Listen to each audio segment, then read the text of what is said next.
I don't know if you can hear her, but my niece is kind of angry, so forgive that if you can. I'm going to get straight into this because this is going to be probably a very long video. I'm not sure what I'm calling this, but this is the story of how I got back into contact with my first love. I don't know why I did that. He was my first love after 6 years. So, oh, forgive me. When I was 15, I dated a guy. I'm not going to name him because he's a lovely guy, and I'm not going to curse him out on the internet. Not that I'm really going to say that much negative stuff, but you know. So I dated this guy who's my first boyfriend, my first love, my first kiss, my first intimate thing. I didn't lose my virginity to him, but you know. Anyway, so me and him, we must have only been together a couple of months, say about 3 or 4 months, I'm pretty sure, but for me it felt like years. I know it sounds really cheesy, but it physically did. For a while I thought we were together like a year, but when I like when I think about all the dates and stuff of other boyfriends, I know that wasn't true, so we've got to have only been together a couple of months.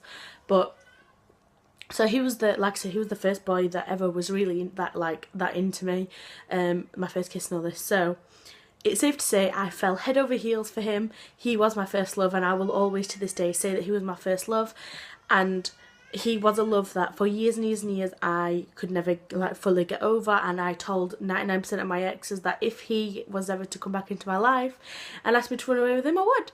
I know it sounds really bitchy, but he was that important to me. So we were together, we had this really like stupid breakup about really nothing, and then me being a psycho sometimes, I overreacted and hacked into his Facebook and his MSN at the time. Obviously it was years ago, I was 15 and I'm 21 now, and basically just tried to destroy his internet life, which I kind of did. I managed it, so I felt successful at the time, but obviously then I felt like a bitch afterwards. So we stopped speaking after we realised it was me. We stopped speaking for a while. We stopped speaking for about 2 years, I think. And then I texted him out of the blue one day because I really wanted to speak to him because I missed him so much.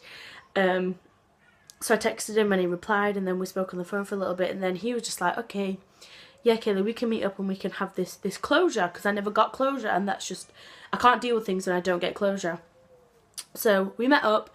This was actually on Valentine's Day. He recommended the day.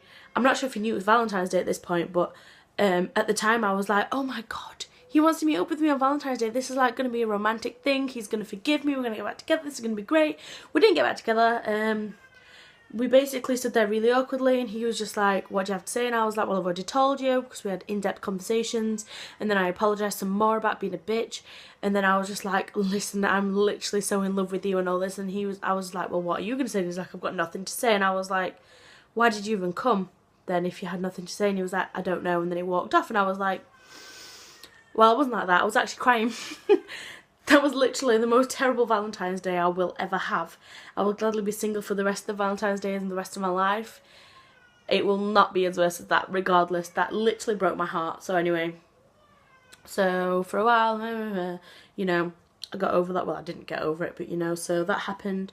And I've not seen him since then, actually.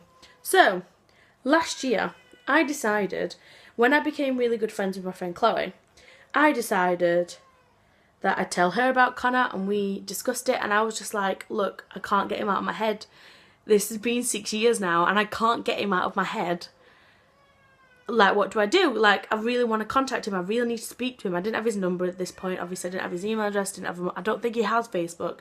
He was never one to have things, like, he was never one to be into social media. Again, sorry if you can hear my niece. She's just angry. But, so I did a lot of searching for him, and I'm kind of good at finding people that don't really want to be found, if that's possible. So I couldn't find him, so I thought that was really odd. But then, like, I could find his brothers, and I could find his auntie, and I could find his dad, but I couldn't find his mum or him. So I was just like, what the fuck's happening? So I was freaking out a little bit. So what I decided to do, because this is not stalkery at all, was writing this long letter about who I was, just in case I forgot who I was, and about how much I was still in love with him, and how I still class him as my first love, and how I would love to get back into contact with him, whether it was for friends or whether it was more, whatever. I just really, really need to talk to him, make sure he's happy and stuff like that. So I wrote this really long letter. It actually ended up being 4 pages long, which, if you know me, you know I don't really like writing, so that was weird. So I wrote this letter, and I knew exactly where he lived. Well, no, I knew mostly where he lived, but I knew that if I saw it, I'd know it. So me and my friend Chloe, we got on the bus and we went to his house, which is really bad. I don't recommend it. That's a bit creepy, actually, turning up at an ex-boyfriend's house. The plan was we were going to knock on the door and we were going to hand the letter to somebody to make sure that he got it.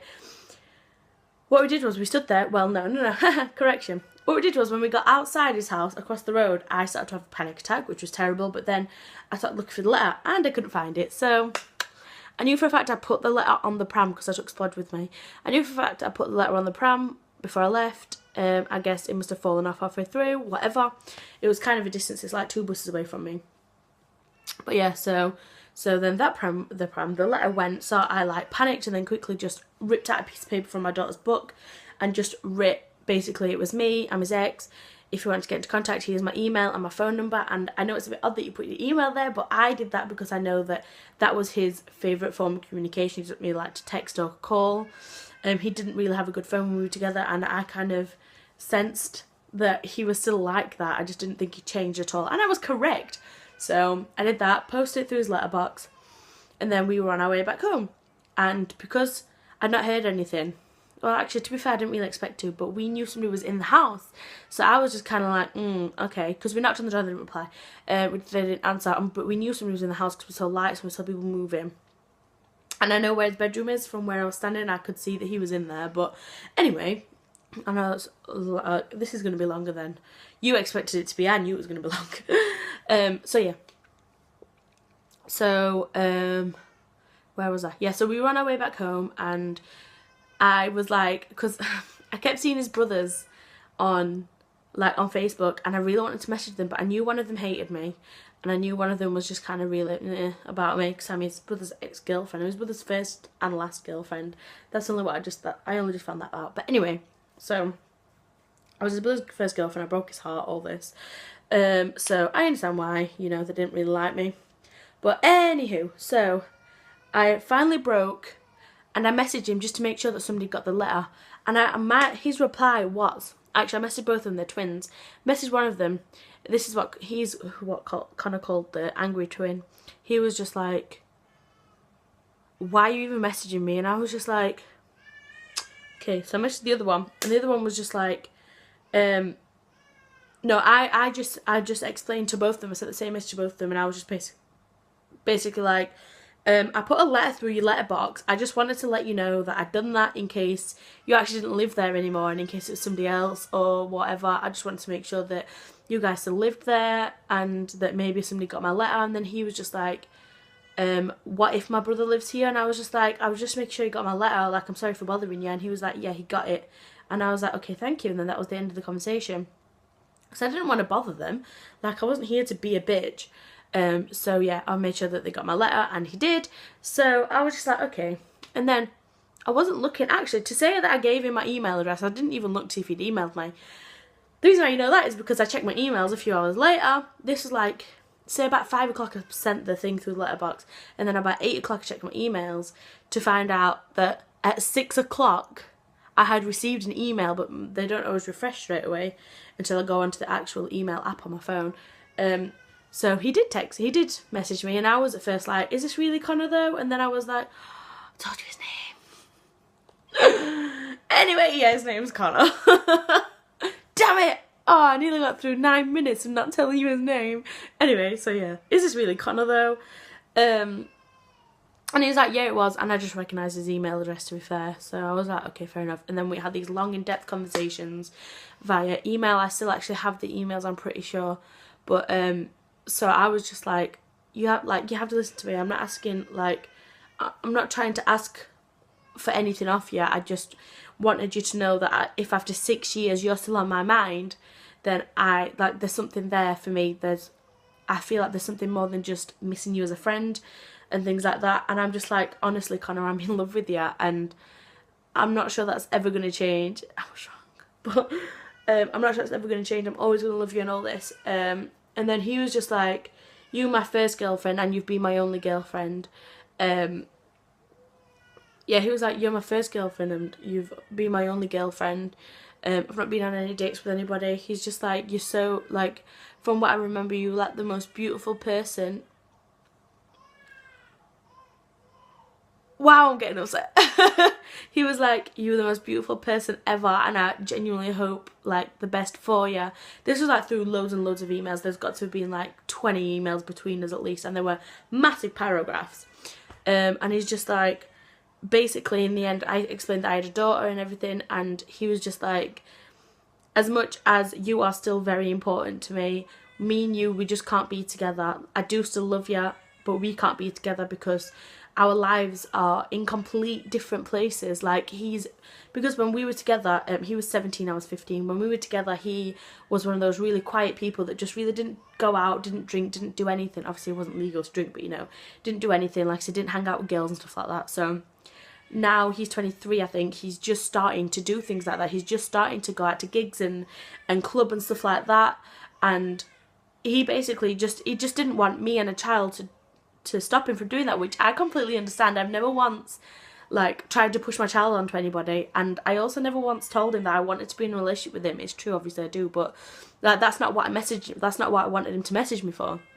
But anyway, so I basically replied, I was just like, I respect everything you just said, and I respect that we are in two completely different places, but this wasn't my plan. Like, my plan wasn't for you to want to jump back into bed with me and to get back into a relationship with me and get married and blah, blah, blah. Obviously, that was, like, my deep down plan, but that wasn't my plan. And just so you know, this is still me talking to him, and just so you know, I'm not like that little housewife, quiet mother type that you seem to think I am. Like, I do go out clubbing on the weekends.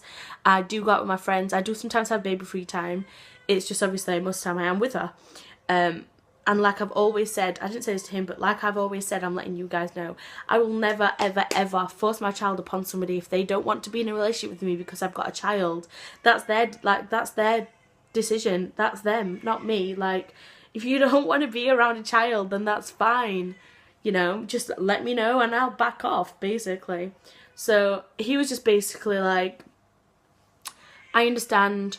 I hope you and your daughter have the best life ever, because I bet she's just as beautiful as you are. And it sounds like she's got a beautiful life and you guys sound so happy. Like, I wish you the best kind of thing, and if you ever need to talk, then I'm here.